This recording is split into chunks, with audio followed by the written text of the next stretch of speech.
So we just discussed the law of supply, wherein we saw the positive relationship between own price of the commodity and the quantity supplied. So let's kind of go through it on the graph. So here on the x-axis we have quantity supplied, on the y-axis we have P own. Let us take three price points, P1, P2 and P3.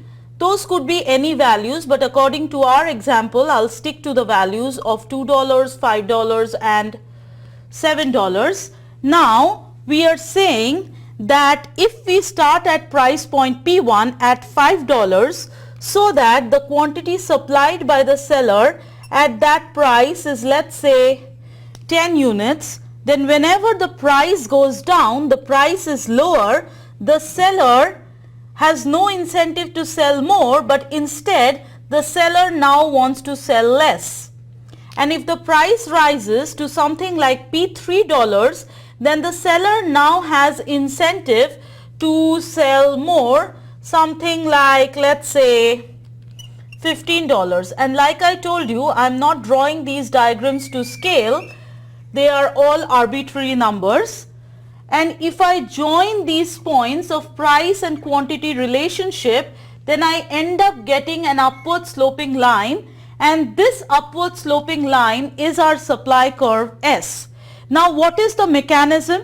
The mechanism of this price increase and a consequent change in the quantity supplied is given by a movement along the supply curve. So let's say we start at that point where the price is $5 and the quantity supplied is 10 units. Now if price rises to P3, there is an upward movement along the supply curve so that the quantity supplied rises. And as the price drops, there is a downward movement along the supply curve so that the quantity supplied goes down.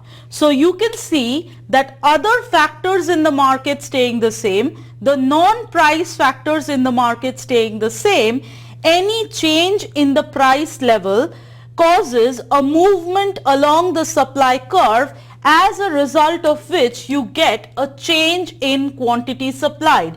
So this is known as a movement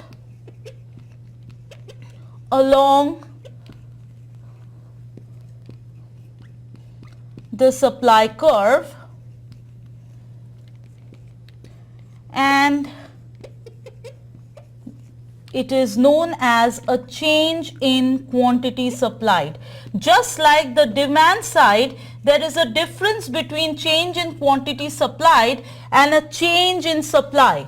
So in the next section we are going to talk about change in supply, but please be very careful that there is a basic difference between change in quantity supplied and the change in supply. So in the next section we are going to talk about change in supply, and by now you should know that a change in supply is basically referring to the supply shifters or anything caused in the market due to a change in those non-price factors in the market.